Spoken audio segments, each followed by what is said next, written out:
ஸ்ரீராம ஜெய ராம ஜெய ஜெய ராமா ஸ்ரீராம ஜெய ராம ஜெய ஜெய ராமா ஸ்ரீராம ஜெய ராம ஜெய ஜெய ராமா. 18. பரதன் ராமனை அழைத்து வர தீர்மானித்தல். தகப்பனாருக்கு காரியங்களை பரதன் எவ்வாறு செய்தாரோ அவற்றை லட்சக்கணக்கான முகங்களால் வர்ணித்து மாளாது. பிறகு நல்ல நாள் குறிப்பிட்டு சிறந்த முனிவர் வசிஷ்டர் வந்தார். அவர் மந்திரிகளையும் மகாஜனங்களையும் அழைத்தார். அனைவரும் அரசவையில் வந்து அமர்ந்தனர். அப்பொழுது முனிவர் பரதன் சத்ருக்னன் இரு சகோதரர்களையும் வரவழைத்தார். பரதனை வசிஷ்டர் தமது பக்கத்தில் அமர்த்தி கொண்டார். நீதியும் தர்மமும் நிறைந்த அறிவுரை கூறினார். முன்பு கைகேயி என்னவெல்லாம் சூழ்ச்சி செய்தாலோ சிறந்த முனிவர் எல்லா கதைகளையும் பரதனுக்கு சொன்னார். பிறகு அரசருடைய தர்ம நெறியையும் சத்திய விரதத்தையும் கொண்டாடினார். அவர் உடலையே தியாகம் செய்து பிரேமையை நிரூபித்து விட்டாரே. ராமனுடைய குண நலன்கள், நற்பண்புகள் மற்றும் ஸ்வபாவம் இவற்றை வர்ணிக்கின்ற முனிவர் கண்களில் நீர் நிறைந்துவிட்டது, மெய் சிலிர்த்தது.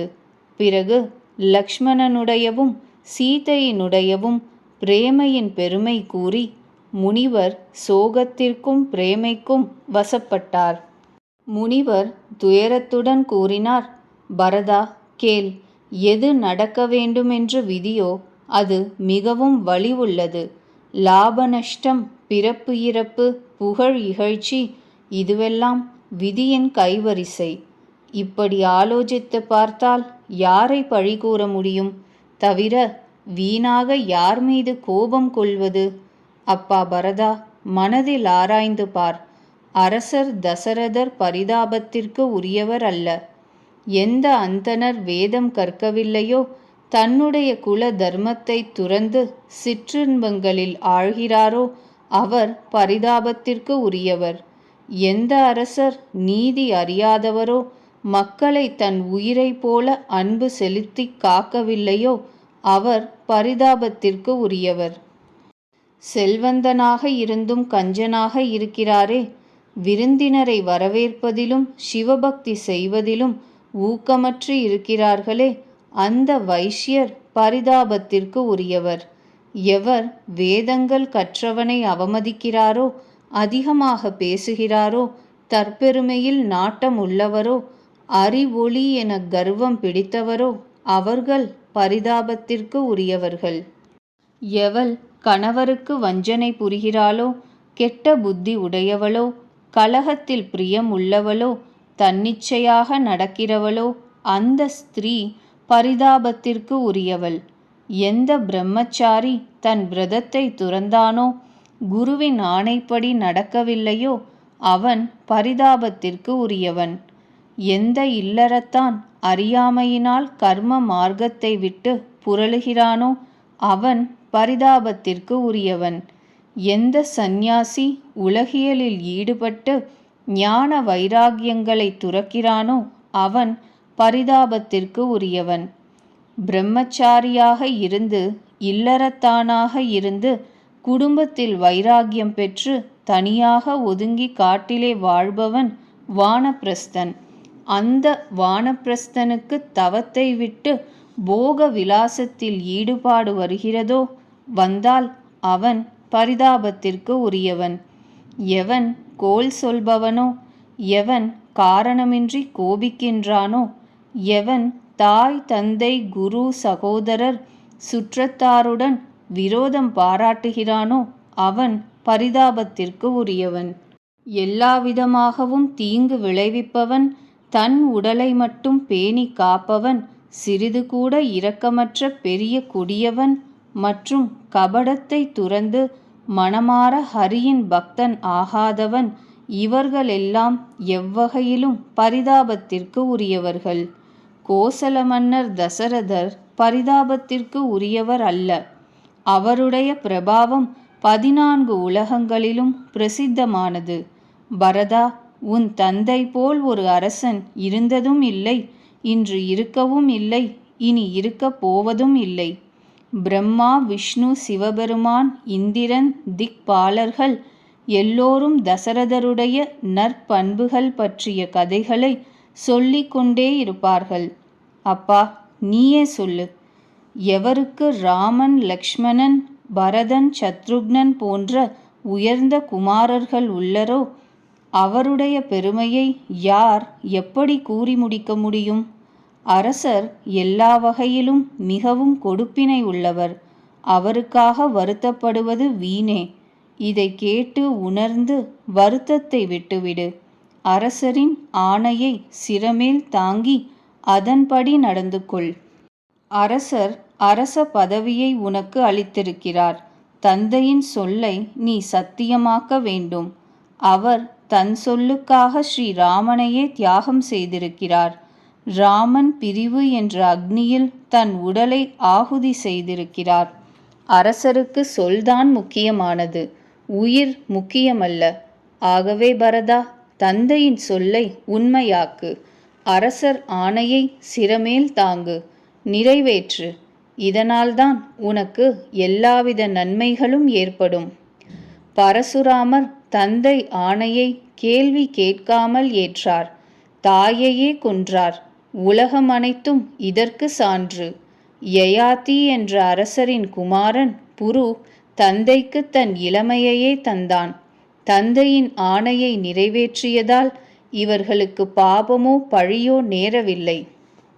தந்தையின் சொல் சரியா தப்பா என்று எவர் ஆராய்ச்சி புரியாமல் அப்படியே நிறைவேற்றுகிறாரோ அவர் இகத்திலும் சுகம் பெறுவர், புகழ் பெறுவர், முடிவில் இந்திர உலகிலும் வாழ்வர். அரசரின் சொல்லை தவறாமல் நிறைவேற்று. துயரத்தை உதறு, மக்களை காப்பாற்று. ஸ்வர்க்கத்தில் அரசர் மகிழ்ச்சி அடைவார். உனக்கு புண்ணியமும் நற்புகழும் கிடைக்கும். குற்றம் ஒட்டாது. அரசர் எவருக்கு அரசை அளிக்கிறாரோ அவரே பட்டத்தை பெறுவார். இது வேதங்களில் பிரசித்தமானது, எல்லா சாஸ்திரங்களுக்கும் சம்மதமானது. ஆகவே நீ அரசை ஆள வேண்டும். சோர்வை அகற்று. என் சொல்லை ஹிதமென நம்பி ஏற்றுக்கொள். இந்த செய்தி கேட்டால் ராமனும் சீதையும் ஆனந்தப்படுவர். எந்த அறிஞரும் இது சரியில்லை என்று கூறமாட்டார். கோசலை முதலிய எல்லா தாய்மார்களும் மக்களுக்கு சுகம் என மகிழ்வர். எவர் உனக்கும் ஸ்ரீராமனுக்கும் உள்ள சிறந்த இணக்கத்தை அறிவாரோ அவர் எல்லா வகையிலும் உன்னை நன்று நன்று என போற்றுவார்கள். ஸ்ரீராமன் திரும்பி வந்த பிறகு அரசை அவரிடம் ஒப்புவித்துவிடு. அருமையான அன்பு கொண்டு அவருக்கு பணிவிடை செய்.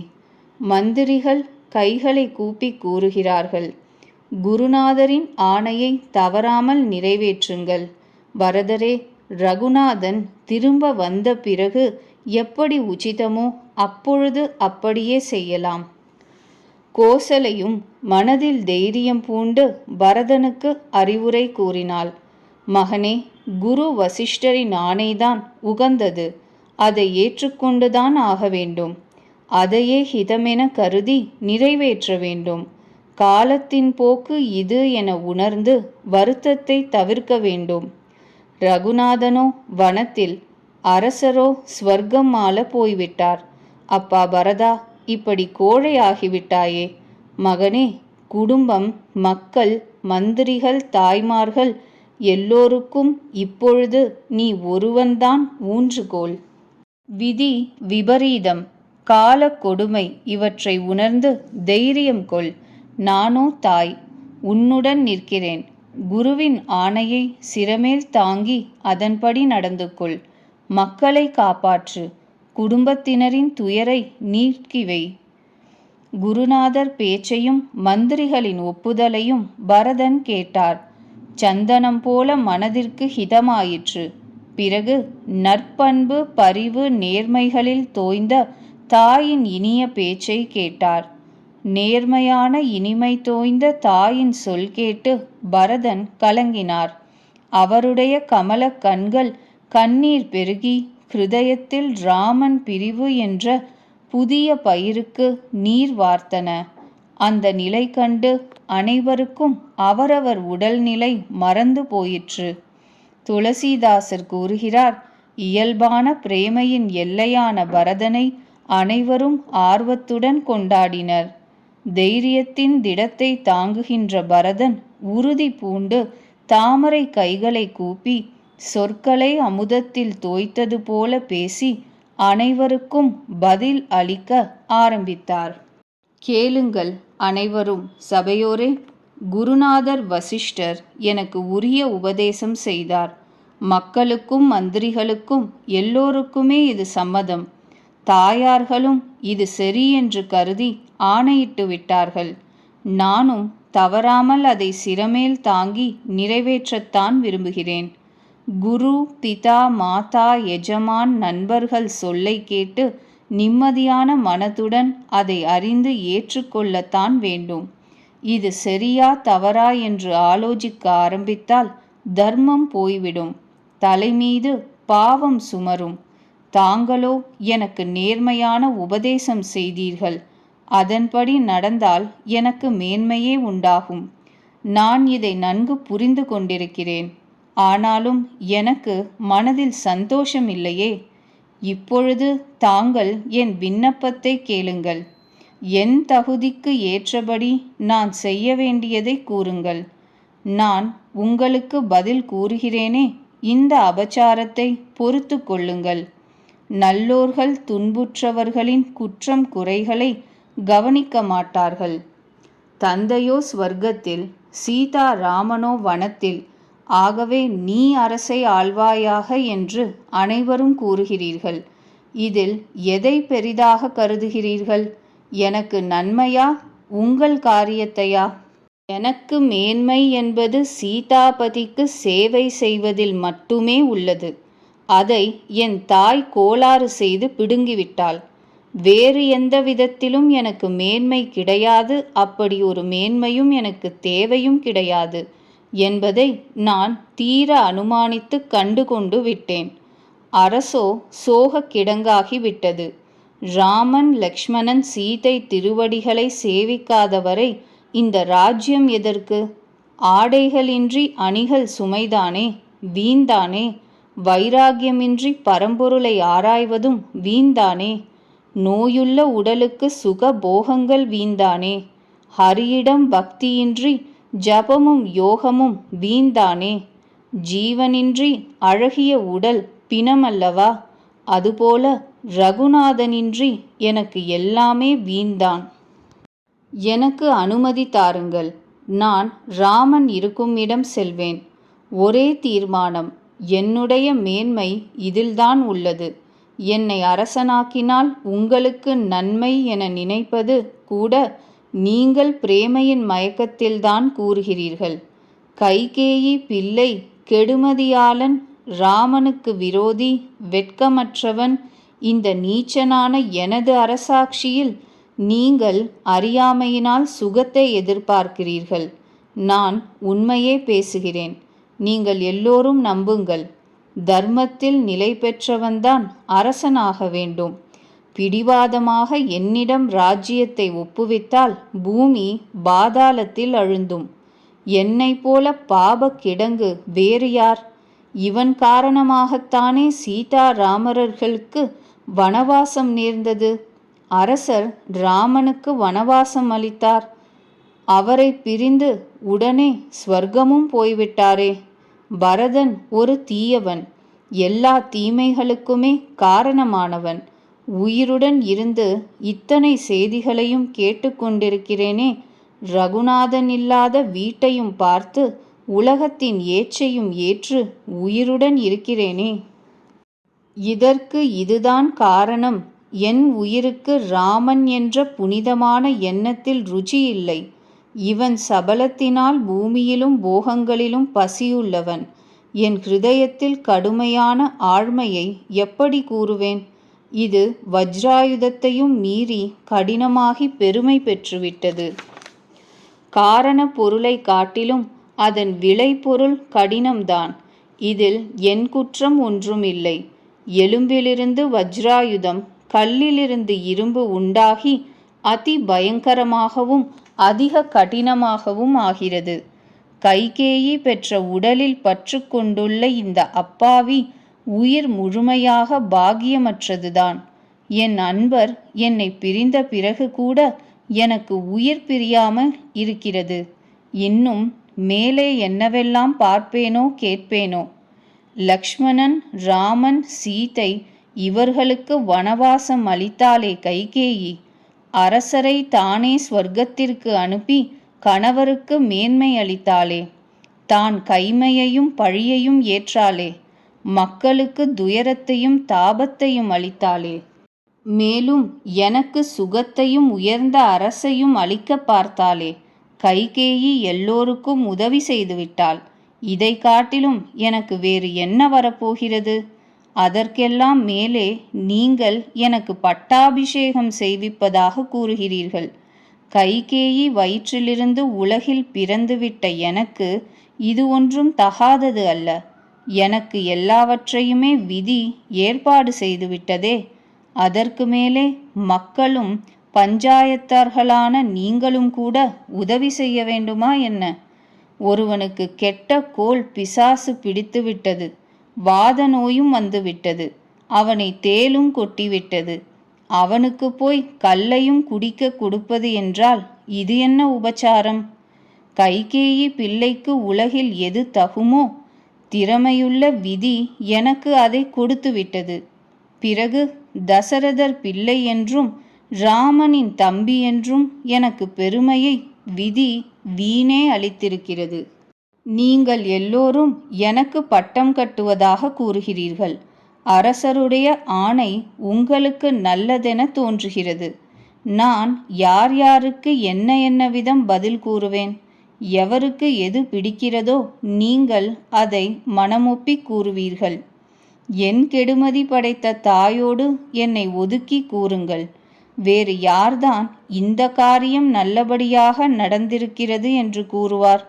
சீதாராமர்கள் உயிரினும் இனியவர் அல்ல என்று இந்த உலகில் ஜட சேதன பிறவிகள் அனைத்திலும் என்னை தவிர யாருக்கு தோன்றும்?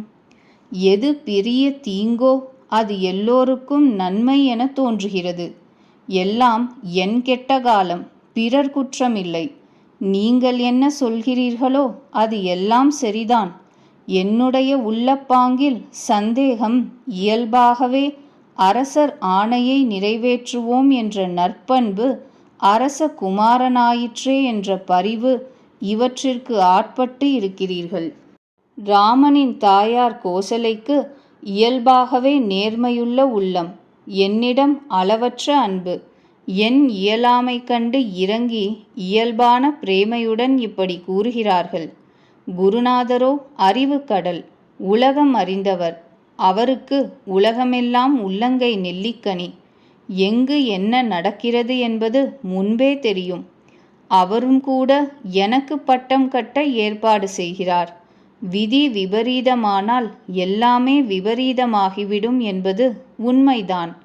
ராமனையும் சீதையையும் தவிர உலகில் வேறு எவரும் இந்த தீய காரியத்தில் எனக்கு சம்மதி இல்லை என்று கூறமாட்டார். ஆகவே அதை சரி என்று கேட்டுக்கொள்வேன், பொறுத்து கொள்வேன். ஏனெனில் எங்கு தண்ணீர் உள்ளதோ அங்கு முடிவில் சேரும் இருக்கும். என்னை உலகம் இகழுமே என்ற பயம் எனக்கு கிடையாது. எனக்கு பரலோகத்தை பற்றிய கவலையும் இல்லை. என் உள்ளத்திலே ஒரு காட்டுத்தீ பற்றி எரிகிறது. அதாவது நான் காரணமாக சீதாராமர் கஷ்டப்படுகிறாரே என்பதுதான். பிறவியின் உத்தம பயனை லக்ஷ்மணன் பெற்றுவிட்டார். அவர் எல்லாவற்றையும் துறந்து ராமனுடைய திருவடிகளில் மனதை வைத்துவிட்டாரே. என் பிறவி ராமனை வனத்திற்கு அனுப்புவதற்காகவே ஏற்பட்டது போல் ஆயிற்று. பாக்கியமற்ற நான் பொய்யாக பரிதாபப்படுவது போல் இருக்கிறேனே, நீங்களும் பார்க்கிறீர்களே. ஏன், எல்லோருக்கும் தலைவணங்கி என்னுடைய கொடிய இயலாமையை கூறுகிறேன். ரகுநாதனுடைய திருவடி தரிசனம் இன்றி என் வாழ்வு வேகாது, பக்குவம் ஆகாது. எனக்கு வேறு உபாயம் ஒன்றும் தோன்றவில்லை. ஸ்ரீராமன் தவிர என் உள்ளத்தின் நிலை யார் அறியக்கூடும்? மனதில் ஒரே ஒரு தீர்மானம்தான். காலையில் முதல் வேலையாக பிரபு ராமனை நோக்கிச் செல்வேன். நான் கெட்டவன்தான், தவறு செய்தவன்தான். நான் காரணமாகித்தான் இத்தனை உபத்திரவங்களும் வந்துள்ளன. என்றாலும் ராமன் சரணமடைந்து விட்ட என்னை எதிரே பார்த்தாரேயானால் என் தவறுகள் அனைத்தையும் பொறுத்து கொண்டு எனக்கு பேரருள் புரிவார். ரகுநாதன் நற்பண்பு, தவறு செய்வதில் கூச்சம், மிகவும் நேர்மையான சுபாவம், கருணை, பேரன்பு இவற்றின் உறைவிடம். ராமன் எந்த நாளும் பகைவனுக்கு கூட தீன்பு செய்ததில்லை. நான் முறை தவறினவனானாலும் அவருக்கு நான் குழந்தை, அடிமை. பஞ்சாயத்தார்களான நீங்களும் இதில் தான் எனக்கு மேன்மை என்பதை உணர்ந்து நல்ல வாக்கு கூறி அனுமதியும் ஆசியும் அளியுங்கள். அப்பொழுதுதான் ராமன் என் விண்ணப்பத்தை கேட்டு என்னை தன் அடியாராக ஏற்று தலைநகருக்கு திரும்பி வருவார். எனக்கு பிறவியோ கெடுமதியான ஒரு தாயிடம். நான் தீயவன், எப்பொழுதும் தவறிழைப்பவன். ஆனாலும் ராமனிடம் நம்பிக்கை இருக்கிறது. என்னை தன்னுடையவனாக ஏற்பார், விட்டு கொடுக்க மாட்டார். பரதனுடைய பேச்சு இவ்வாறு முடிந்தது. இதை கேட்டு சபையோர் அனைவரும் திருப்தி அடைந்தனர். அவர் ராமனுடைய பிரேமை அமுதத்தில் ஊறினவராயிற்றே. ராமன் பிரிவு என்ற பயங்கர விஷம் ஏறி அனைவரும் தவித்து கொண்டிருந்தனர். பீஜ அக்ஷரம் சேர்ந்த மந்திரம், ராமனை அழைத்து வருவேன் என்ற மந்திரம் கேட்டவுடன் அனைவரும் விழித்து எழுந்தனர். மந்திரங்களுக்கு ஓர் உயிரெழுத்து உண்டு. அதற்கு பீஜ அக்ஷரம் என்று பெயர். அதை ஒழுங்காக உச்சரித்தால்தான் மந்திர ஜபம் பயன் தரும். இங்கு ராமனை அழைத்து வருவேன் என்ற தொடரே பரதனின் பேச்சில் பீஜ அக்ஷரமாகிவிட்டது. சபையிலிருந்த தாய்மார்கள், மந்திரிகள், குருநாதர், நகரத்து ஆண் பெண்கள் அனைவரும் பரிவினால் நெகிழ்ந்து போயினர். அனைவரும் பரதனை கொண்டாடி கொண்டாடி, உங்கள் திருமேனி ராம பிரேமையே உருவெடுத்து வந்தது என மகிழ்ந்தனர். அப்பா பரதா, நீ ஏன் இப்படி பேச மாட்டாய்? ராமனுக்கு நீ உயிரே போல பிரியமானவன்.